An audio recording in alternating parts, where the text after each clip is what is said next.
ரசிகனை ரசிக்கும் தலைவா மக்கள் செல்வன் வா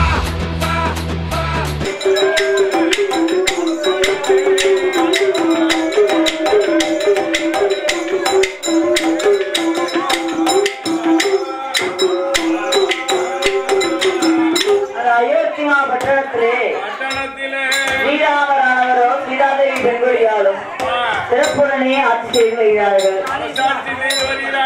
ஆமா, அந்த ஆட்சி செய்து வருவதற்கு அந்த ராமர்மூர்த்தியின் அருளால அங்கே உள்ள மக்களுக்கு எந்த ஒரு குறையுமே கிடையாது. ஆமா, ஆட்சி கரெக்டா நடக்கிறது. அப்ப உள்ள மக்களுக்கு என்ன குறை வர போகிறது? ஆமா, அந்த ஸ்ரீராமரானவரும் என்ன விதமாக ஆண்டு தெரியுமா? ஆவில் ஒரு கடமை வாங்கி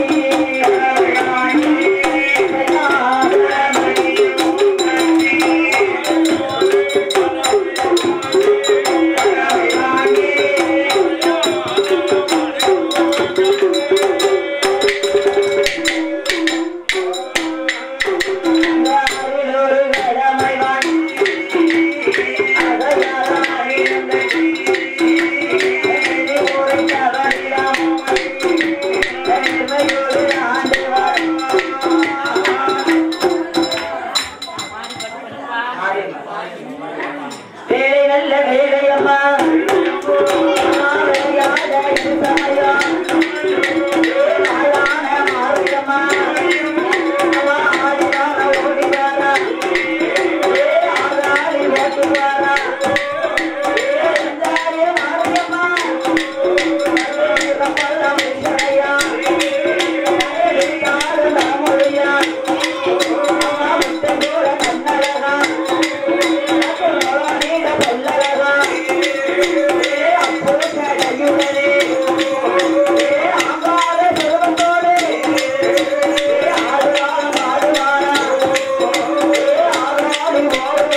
என்ன கஷ்டம் வர போகுது?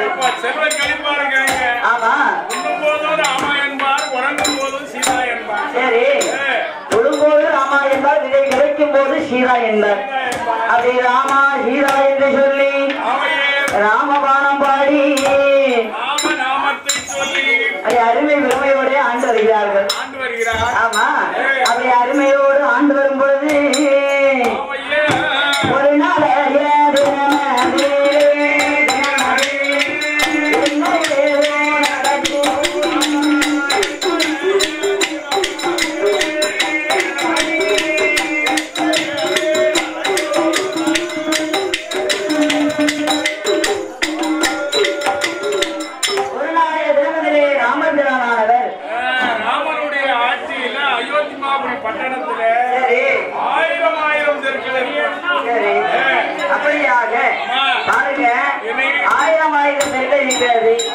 இருக்கக்கூடிய நேரத்துல ஒரு நாளைய நேரத்திலே ராமபிரானவரும் சீதாதேவி பெண்குடியாலும் உல்லாச மண்டபத்துல வந்து பேசிக் கொண்டிருக்கிறார்கள். அப்படி பேசிக் கொண்டிருக்கக்கூடிய நேரத்துல அந்த சீதாதேவி பெண்குடியா அந்த ராமரோட இடத்துல ஒரு விஷயத்தை சொன்னா பாருங்க. சுவாமி, உங்களிடம் ஒரு இனிப்பான செய்தியை சொல்ல போகிறேன். இனிப்பான செய்தினா சந்தோஷமான செய்தி அர்த்தம். சந்தோஷமா இருந்தா இனிப்பா இருந்த மாதிரி தானே. ஆமா, அதனாலதான் அதனால சீதாதேவி வெண்கொடியார் ராமபிரான சொன்னா பாருங்க. சுவாமி, நான் 3 அதாவது 40 நாள் கர்ப்பமாக இருக்கிறேன் என்று சொன்னார். கர்ப்பமாக இருப்பதை சொன்ன போது ராமபிரானுக்கும் அவ்வளவு ஒரு சந்தோஷம். ஆமா, சந்தோஷம் கொண்டு சீதாதேவியின் கையை பிடித்துக் கொண்டு, அம்மா சீதா, எவ்வளவு சந்தோஷமான விஷயத்தை சொல்லியிருக்கேன். அதனால உனக்கு ஏதாவது வரம் இருந்தா வரன்னு கேள்மா, ஏதாவது கேள்வி உனக்கு தரேங்க அப்படின்னு சொன்ன உடனே அப்போ பார்த்தா சீதாதேவி சுவாமி, நீங்க கேட்டதே எனக்கு பெரிய வரம், எனக்கு எந்த வரமே வேண்டாம் என்று சொன்னார். அப்ப நாம சொன்னா பாருங்க, ஒரு மாசமா இருக்கக்கூடிய பொண்ணுக்கு ஏதாவது ஒரு ஆசை இருக்கும் அம்மா. ஆமா, மோசமா இருக்காளா? மாசமா இருக்கானே, மோசமா இல்ல. ஆஹா, சீதாதேவி சொன்னா பாருங்க, சுவாமி எனக்கு எந்த வரமே வேண்டாம், நீங்க கணவனாக கிடைத்ததே எனக்கு பெரிய பாக்கியம், இதெல்லாம் பெரிய வரம், இதை விட பெரிய வரம் எனக்கு ஏதாச்சும் வேணுமான்னு கேட்டேன். அப்படி சொல்லாதம்மா, உனக்குள்ளும் மனசுல ஏதாவது ஒரு ஆசை இருக்கும்,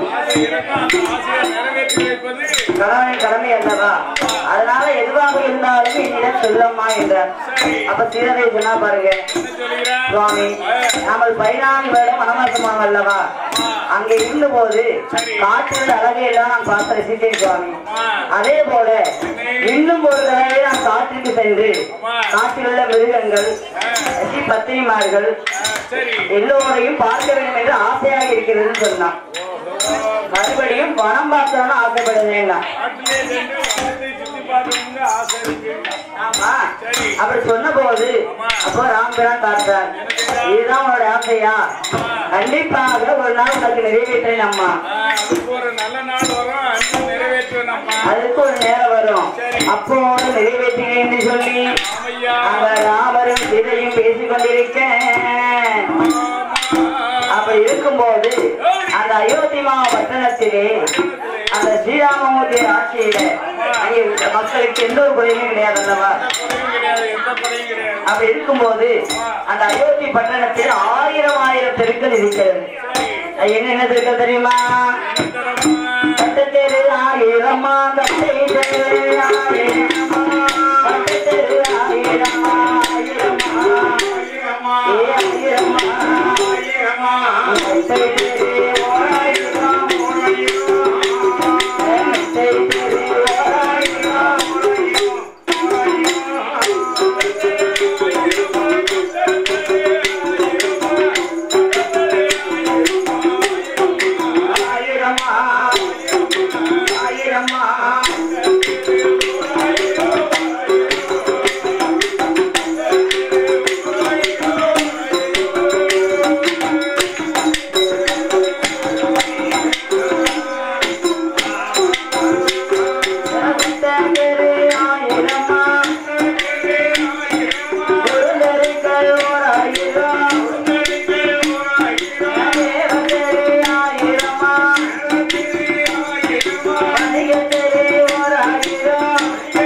பட்டத்தெரு 1000, 1000 தெருக்கள் இருக்கிறது. அது இருக்கும்போது ஒவ்வொரு தெருவுக்கும் 2 தலையாரிகள் நியமிக்கப்பட்டிருந்தார்கள். ஆமா, எதுக்குமே தலையாரி? தலையாரின்னா நகர்வலம் சுத்தி பார்க்கணும், நாட்டுல என்னென்ன நடக்கும் அதை வந்து உடனே அரண்மனையில அரசர் இடத்துல சொல்லணும். நல்ல நடந்தாலும் கெட்ட நடந்தாலும் என்ன விஷயம் நடந்தாலும் உடனடியாக எங்க வந்து சொல்லணும். மக்கள்லாம் என்ன பேசுறாங்க, ராமனுடைய ஆட்சியை பத்தி என்ன சொல்லுறாங்க, இதெல்லாம் கேட்டுட்டு வந்து உடனே சொல்லணும், ராமபிரான் சொல்லணும். அப்படி சொல்லலான்னு வைங்க, என்ன ஆகும்? ராம துரோகம் பிடிக்கும். அதனால என்ன விஷயமா இருந்தாலும் எனக்கு உடனடியாக தெரிவிக்க வேண்டும் என்பது ராஜ கட்டளை. அப்படி இருக்கும்போது அந்த ஈசான மூலையில இருக்கிறது ஒரு ரசகத்தெரு. ரசகத்தெரு என்ன தெரியல? தலைமை தொழிலாளி. ஆமா, அப்படி இருக்கும்போது ரசகரோட வீதியில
ரசவரோட வீதியில மாடவண்ணா வாசமுத்து பெண்கொடியா அப்படி கணவனும் மனைவியாக கட்டுடனே வாழ்ந்து வரபோது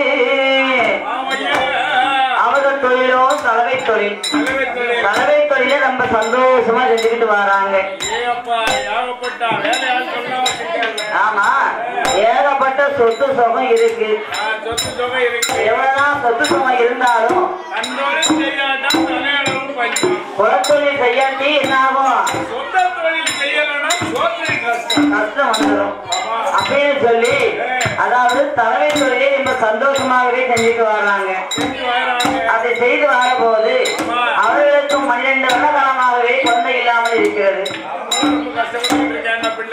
ஆமா, ஏன்னா ஏகப்பட்ட சொத்து சுகம் இருக்கு. சொத்தை அளவுக்கு வாரிசு வேணும். ஆமா, பிள்ளை இல்லைன்னா பெருமையா, பிள்ளை இல்லைன்னா கஷ்டமா இருக்கும். இருந்தா கொஞ்சம் பெருமையா இருக்கும். அதே போல மாடவன்னார் என்பவர் குழந்தை ஒன்று இல்லாமல் ஆண்டவன் பகவானை நினைத்து மனமுருகி வேண்டிய போது ஆண்டவன் அருளால வாசமுத்து பெண்கொடியால் கருவுற்று 10 திங்கள் சென்று பரிபூரண கர்ப்பமாக இருக்கிறார். ஆமா, அப்படி இருக்கும்போது ஆண்டவன் அருளால அந்த வாசமுத்து பெண்ணாளுக்கு ஒரு அழகான ஆண் குழந்தை வந்து பிறந்தது. ஆமா, பல நாளையில ஆம்பளை இல்லை உண்மைதானே? கொட்டி முழுவாவும் இல்லையா? ஏப்பா சிங்க குட்டி பிறந்திருக்கு. சிங்கம் அது மாதிரி அருணகிரியால பாருங்க, ஆண் குழந்தை பிறந்தது என்று சந்தோஷப்பட்டுக் கொண்டிருக்கும் போது குழந்தை பிறந்து 16 நாள் ஆகிறது. 14 நாளில பிள்ளைக்கு இருக்கணும் இல்லையா அப்படின்னு சொல்லி மாடவனா என்பவர் தன் சொந்தங்களை எல்லாம் அழைத்து குழந்தைக்கு பேர் சூட்டுகிறார். எப்படி சொல்றாங்க? ஆண்டவன் அருளாக வைத்த குழந்தை பெயரினால் அருணகிரி என்று பேர் சொல்கிறார்கள். ஆமா, ரசகன் என்ற அருணகிரி என்று பெயர் சூட்டி அருமை பெருமையோடு என்ன விதமாக வசதியா தெரியுமா? அந்த அருணகிரி பாலகனை வயதில விட்டோமான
5 வயசு 5 வயசு என்ன செய்வாங்க?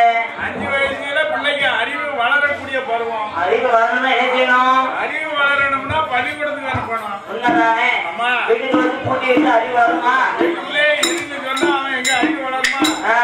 வளராது. சேட்டத்தான் வளரும். அதனால குழந்தைங்க 5 வயசு ஆயிட்ட உடனே அந்த அருணகிரி பாலனை பாடகத்தால் ஒப்படைக்க அவன் எப்படி படிக்க தெரியுமா? அவன் 5 நல்ல வயதாச்சு பள்ளி தான்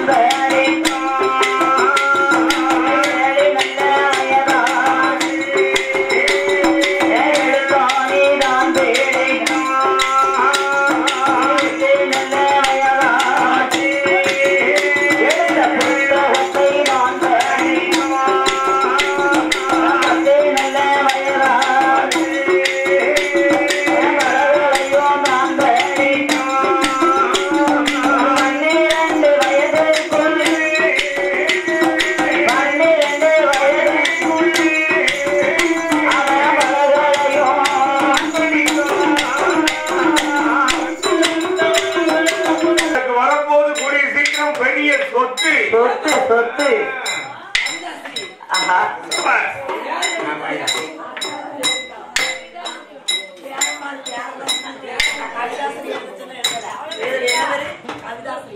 கவிதா சாலையாக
அன்பளிப்பு செய்த குடும்ப ஓட்டம் எல்லாம் ஐயா கருப்பசாமி அருளாலும் காளியம்மன் அருளாலும் என்னென்றைக்கு கல்யாண வாசலா இருக்கணும் ஐயா.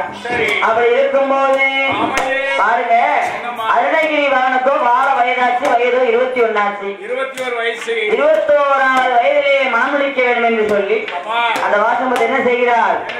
பெண் பார்க்க வேண்டும் என்று சொல்லி மாமன் மகள் மகிழம்பூவை மனமுடித்து வைத்தார்கள். ஆஹா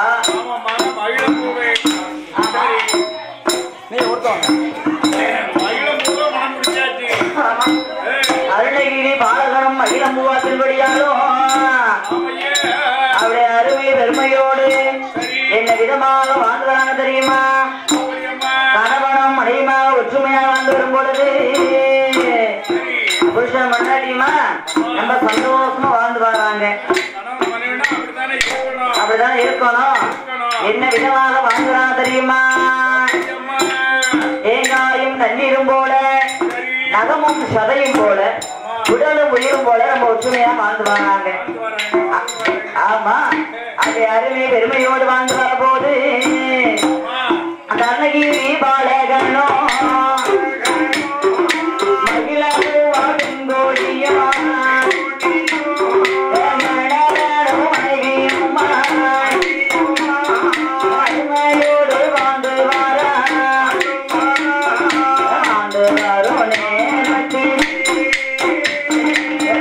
எடுக்க போனால் சுமையை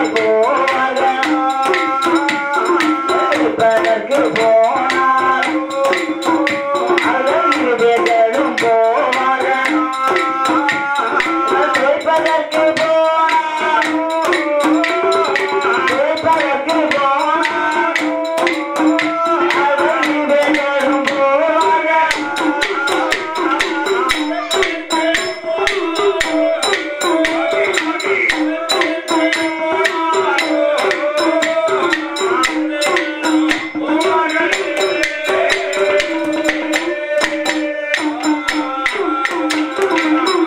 அப்படி கணவனும் மனைவியுமாக ஒற்றுமையாய் வாழ்ந்து வர போது அதுக்கு எடுக்க போனாலும் 2 பேரும் ஒன்னாதான் போறாங்க. துவைக்க போனாலும் 2 பேரும் ஒன்னாதான் போறாங்க. ஆமா. அப்படி இருக்கும்போது அப்போது பார்த்தால் வாசமுத்து பெண்கொடியா. ஆகா, பிள்ளைக்கு பொறுப்பு வரணும்னா என்ன செய்யணும்? பொறுப்பை கொடுக்கணும். தனி கொடுத்தனம் வைக்கணும். ஆமா, தனி கொடுத்தனம் வைக்காதான் தனக்குன்னு ஒரு பொறுப்பு வரும். வராது. பொறுப்பா இருக்கான். வீட்டுக்காரி தனி பரவாயில்லையே. வித்தியாசமான தனி கொடுத்தனமா இருக்கு. பொண்டாட்டி ஒரு பக்கம் தனி கொடுத்தன கேட்டாலும் புருஷர் பக்கம் தனி கொடுத்தன. அது உண்மைதானே.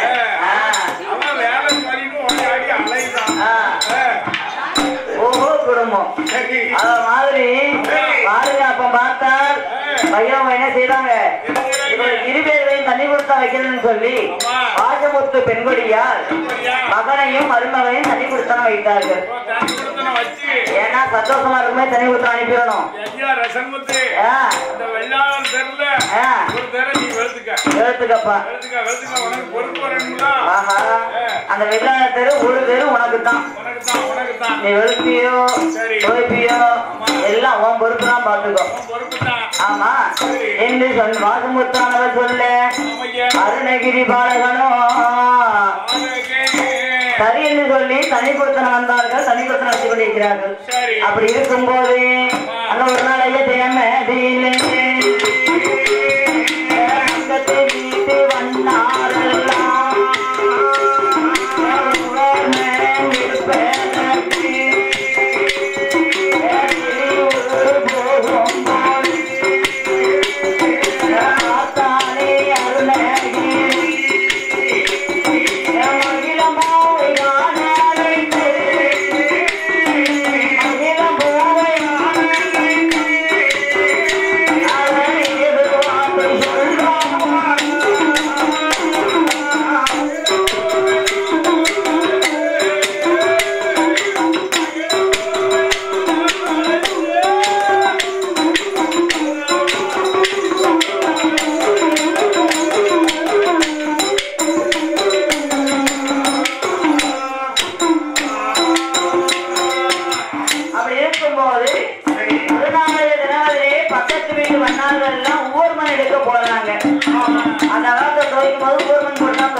ஆயில் ஊத்துறாங்க, சோப்பை ஓடுறாங்க.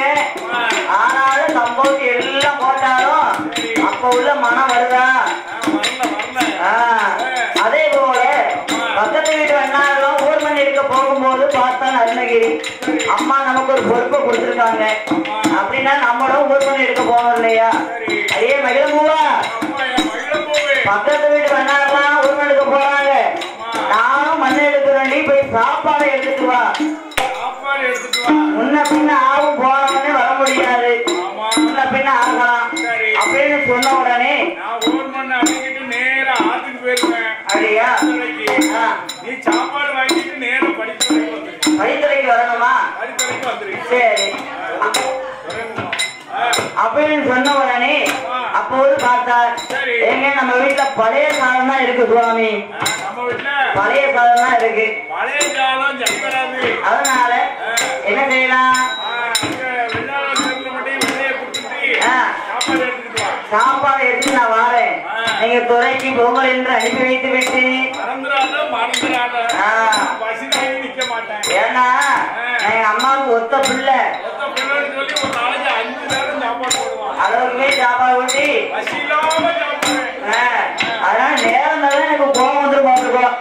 நேரம் தவறாம ஆமா அப்படி என்று சொல்லி வேலை நல்ல வேலையா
அருணகிரி பாலகனும் சரி பாருங்க மகிழம்பூவா பெருங்கொடியாலும் கணவனும் மனைவியாகவே வாழ்ந்து வராங்க. அப்படி வாழ்ந்து வரக்கூடிய நேரத்துல அவ எல்லாரும் பக்கத்து வீட்டு வண்ணாரெல்லாம் ஊர் மண் எடுப்பதற்கு வெளுப்பதற்கு ஊர் மண் ரொம்ப நல்ல மண்ணு பாருங்க.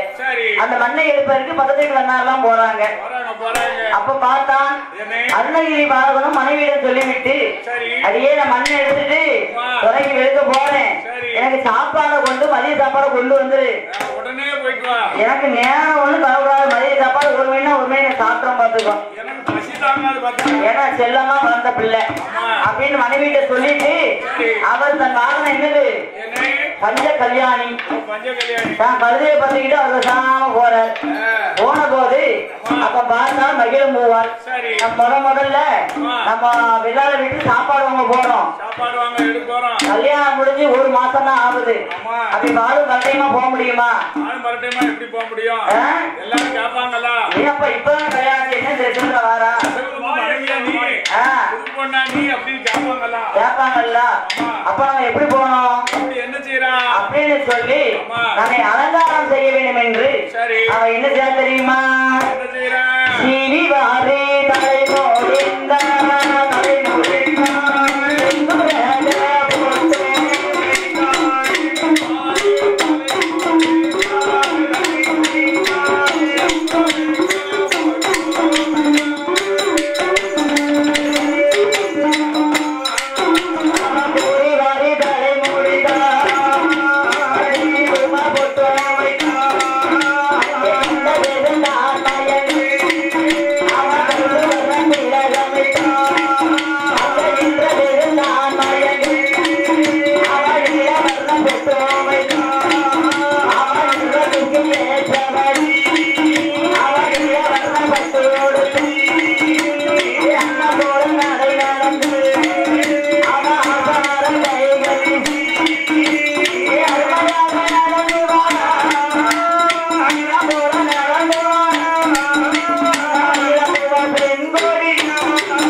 பார்த்த வேதெல்லாம் மயங்க பச்சை வர்ண பொட்டு வைத்து பஞ்சவர்ண பொட்டு வைத்து நின்ற வேதெல்லாம் மயங்க நீலவர்ண திலகு வைத்து ஆமா அப்படி சீவி சிங்காரிச்சு அன்னம் போல் நட என்று ஆசார கையில் வீசி எங்க வார அப்படியே வெள்ளாளர் தெருல அண்ணன் வெள்ள கொடுத்துட்டு அண்ணன் வாங்க வாரா.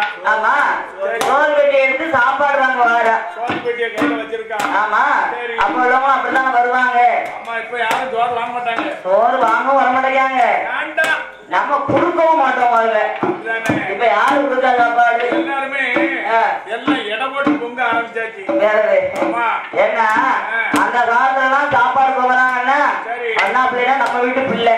அது மட்டும் இல்லம்மா, அந்த காலத்துல கணக்கு பார்க்காம சோறு பொங்கி வச்சிருப்பாங்க. சரி எதனால சோறு பொங்கி வச்சிருப்பாங்க? திடீர்னு நைட்ல ஒரு விருந்தாள் வந்துருச்சு, சாப்பாடு கொடுக்கணும்ல. இப்ப அப்படியெல்லாம் கிடையாது. நம்ம எத்தனை பேர் இருக்கோம்? 6 பேர் இருக்கோம். 6 பேருக்கும் ஒரு காமெடி அரிசி அவ்வளவுதான் அளந்து கொடுக்குறாங்க. அத மாதிரி அந்த காலத்துல அப்படி இல்ல பார்த்தீங்கன்னா சாப்பிட வேண்டியது சட்டி கழுவி கவுத்திடணும். அந்த காலத்துல அப்படி நிறைய பொங்குவாங்க. அதே மாதிரி எல்லாரும் வீட்டுக்கு சாப்பாடு பெட்டி எடுத்துக்கிட்டு சாப்பாடு வாங்க போறா மகிழம்பூவா. அப்படி சாப்பாடு வாங்க போகும்போது அப்ப பார்த்தாங்க அங்க உள்ள பெண்கள்லாம் ஏடி அங்க வார்த்தை யாரு தெரியலையோ? அவதான் வாசமுத்து மருமவா. புது பொண்ணு. புது பொண்ணு. ஏ அப்பா எம்புட்டு அழகா இருக்கா. பெண்ணுன்னா இப்படிலாம் இருக்கணும். ஏ அப்பா யாராவது பண்ணாமலேன்னு சொல்லுவாங்களா? நல்ல பிள்ளையா இருக்கா, நல்ல மூக்கு முழியமா இருக்கா, எம்புட்டு அழகா இருக்கா அப்படின்னு கூப்பிட்டு தாளக்கார மோனுக்கெல்லாம் ஒரு புட் பார்த்து கட்டி வச்சிருக்காங்க. தேவாங்க மாதிரி இருக்கா. அப்ப என்ன செய்யணும்?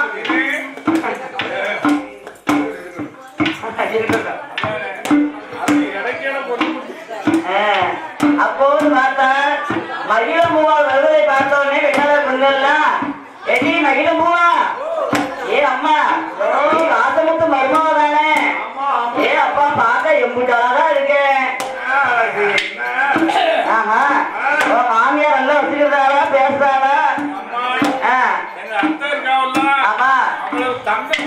அப்படியா? ஆமா, பெத்ததாய்க்கு உன்னதாயா பார்த்துட்டு இருக்கான். உன் புருஷன் என் புருஷன் அதை விட தங்கம். செலவு என்ன? என் புருஷன் தான் எனக்கு மட்டும்தான். அப்பா உத்தம புருஷன். ஆமா, உத்தம புருஷன் பத்தினி தங்கம்னா என் புருஷன் தான். அதே அப்பா.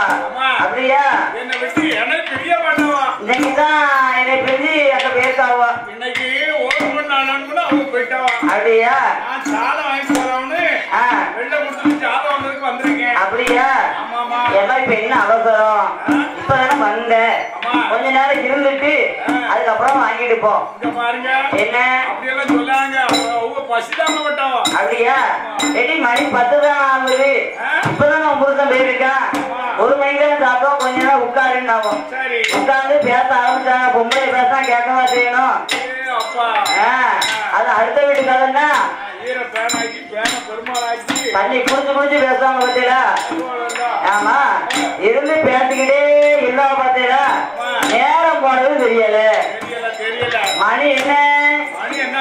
மணி 10 மணிக்கு போனவா மணி 5 மணி ஆச்சு.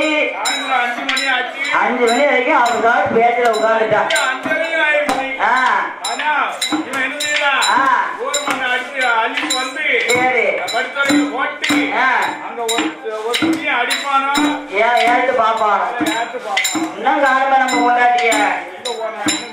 அப்படின்னு பார்த்தா மட்டும்தான் பக்கத்து வீட்டுல சொன்னாங்க. ஆமா, பக்கத்து வீட்டுக்காரங்க சொந்தக்காரங்க தானே. ஏல நீ ஒரு நாள் பசிதாங்க மாட்டிய, உன் கொண்டாடி வர கொஞ்சம் புது கொண்டாடி தானே, உன்னை பத்தி அவருக்கு தெரியாது, நீ வேணா நீ வந்து சாப்பிடுவேன்னாங்க. சரி அப்படியா? அப்படின்னு பக்கத்து வீட்டு சாப்பாடு வேண்டாம்னு கொண்டாடி வருவான்னு பேசிட்டான். அப்படின்னு சொல்லி எதிர்பார்த்திருந்தா மணி 5 ஆச்சு, 5:30 ஆச்சு, கொண்டாடி வரல. அப்போ இவன் மணி 7 பார்த்தா, ஏன் அம்மா மணி 5 ஆயிட்டு, என் மாப்பிள்ளை ஏசுவாங்க, நான் காலையில வந்த மாட்டேயா, அதனால நான் வீட்டுக்கு போறேன்னு சொல்லி சாப்பாடை வாங்கிட்டு அவன் எப்படி வரம் தெரியுமா? அந்த மகிழ முழுவ பெண்கோடியா கையில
சோற்றுப்பட்டிய கையில எடுத்தா அண்ணன் போல் நிறைந்து அழகாகவே நடந்து வரும்போது மாடு கண்டா விளையிடுவான், மற்றவங்கிட்ட பேசவே மாட்டான்.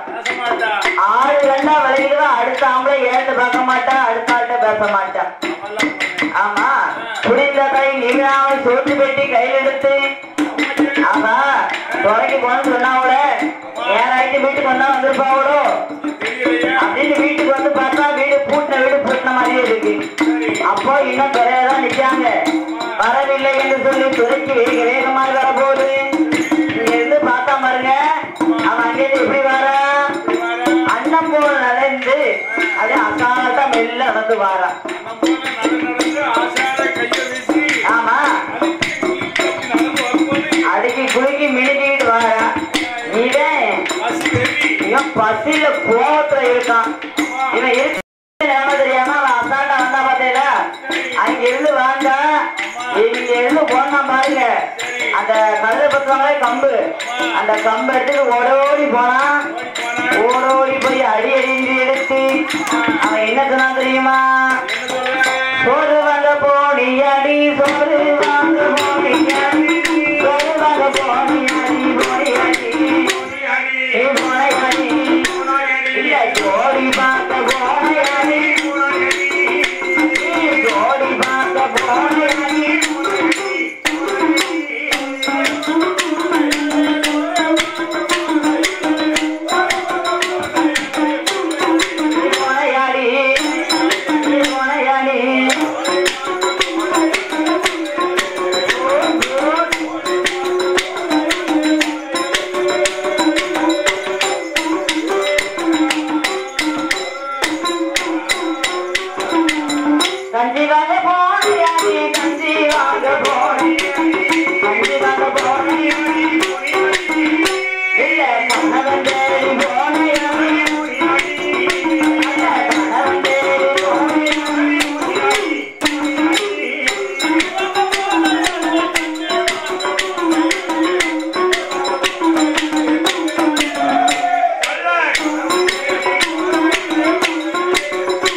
கண்டபடி கண்ணு மூக்கு தெரியாம அடிச்சது மட்டும் இல்லாம நீ கஞ்சி வாங்க போனியா இல்ல கல்ல கணவனை பார்க்க போனியா அப்படின்னு சொல்லி ஏசாம் பேசாம்.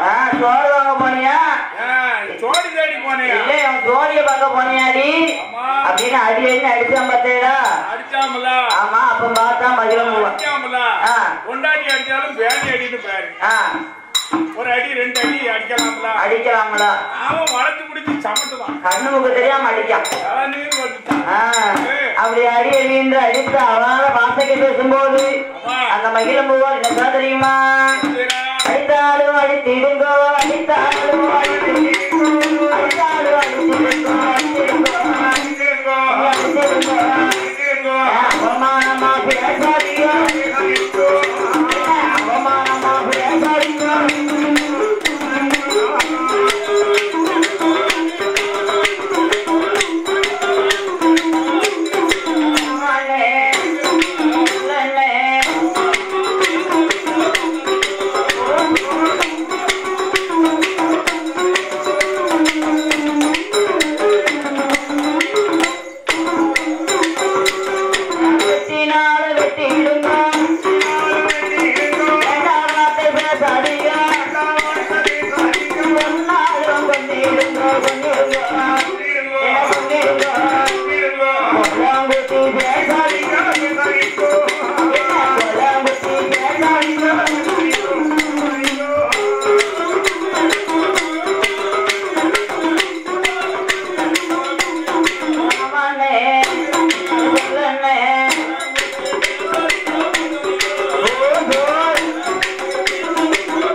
அவமானமா பேசாதீங்க.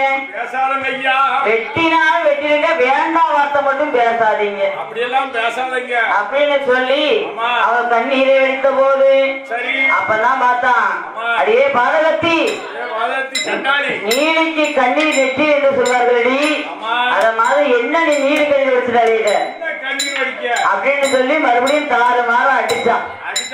அவன் அடிச்ச அடி தாங்க முடியாம ஒரு பெண்ணா பார்த்தா என்ன செய்வான்? எவ்வளவுதான் அடி வருப்பா. அவன் அடிச்ச அடி தாங்க மாட்டாம ஓடோடி சென்று அடுத்த தெருவுல இருக்க ஆண்டிவண்ணார் வீட்டுல போய் விழுந்துட்டான். ஆண்டிவண்ணார் வீட்டுல போய் இருந்துக்கிட்டான். ஆண்டிவண்ணார்னா யாரு? ஆண்டிவண்ணார்னா ரசமுத்துக்கு பெரியம்மா பெரியம்மா சொத்தாரே அந்த இருக்கானே அந்த மாதிரி சொத்தாரம் பார்த்தீங்களா?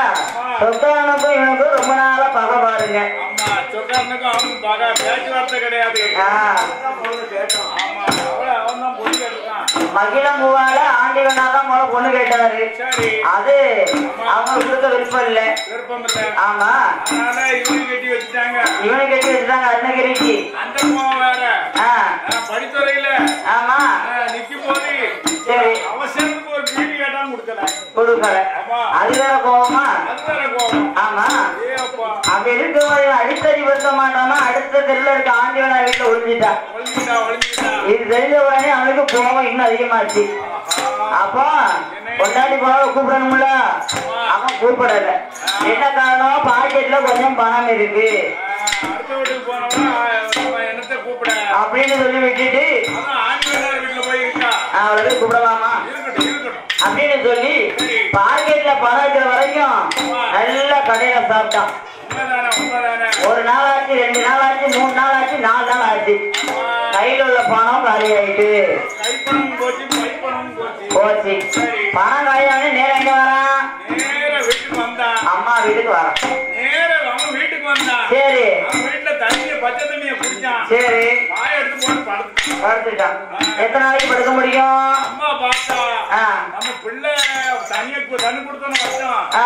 என்ன செய்தானோ யாரு செய்தானோ சரி பிள்ளை ஆமா பையன் ஆமா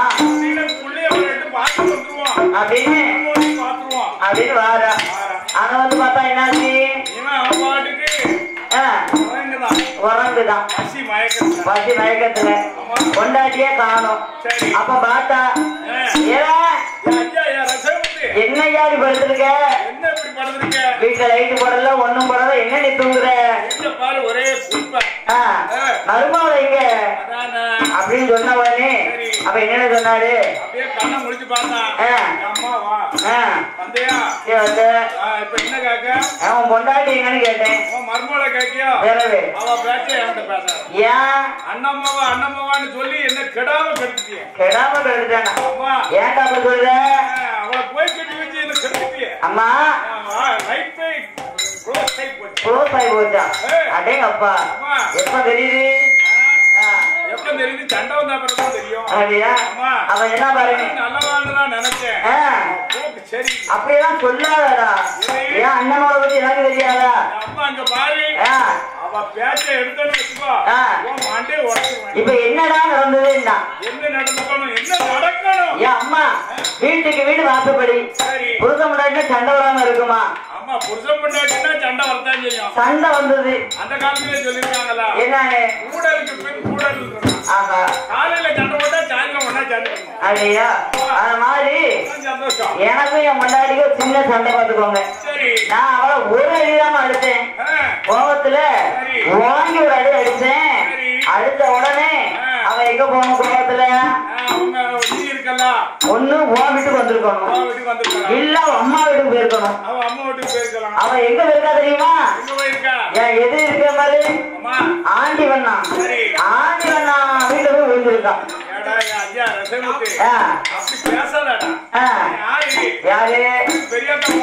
உங்க அண்ணன் தானே இப்ப என்ன அடுத்த வீட்டுக்கு போயிட்டு அவன் சொக்கான வீட்டுக்கு தானே போயிருக்கா போய் கூட்டிட்டு வந்து வாழ்வு செய்யறான்னா அப்படியெல்லாம் என்னால வாழ்வு செய்ய முடியாது அப்படி என்று கேட்க அவன் என்ன சொன்னான் தெரியுமா ஊரா வீடு போன பதா ஊரா வீடு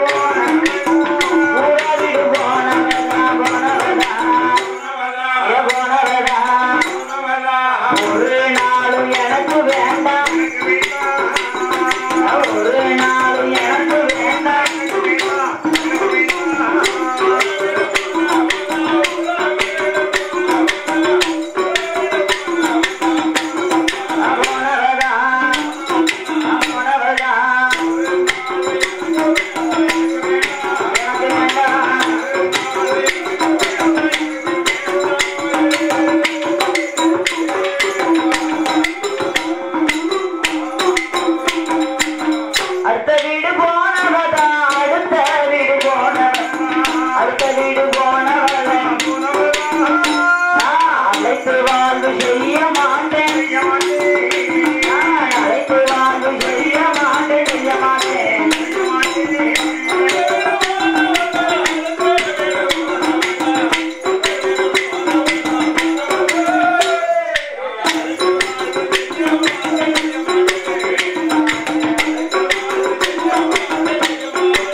அடுத்த வீடு போனவன் அழைச்சு வாழ்வு செய்யவே மாட்டேன் அம்மா ஆமா அப்படி என்று சொல்ல அப்ப சொன்னா பாருங்க ஏண்டா இப்படி சொல்லுதியே ஊரா வீடு போனா எனக்கு வேண்டாம்னு சொல்லியே நம்ம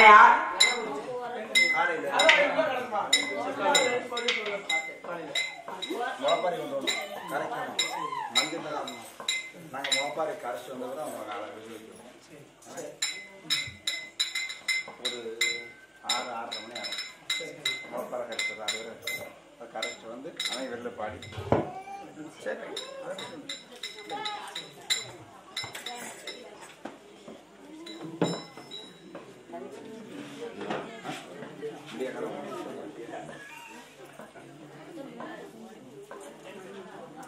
பாயை விரிச்சு அந்த பாயை விரிச்சு இந்த முடியாதான் சோறு மேலே இருக்கு அவன் பனி வேண்டாம் பையன்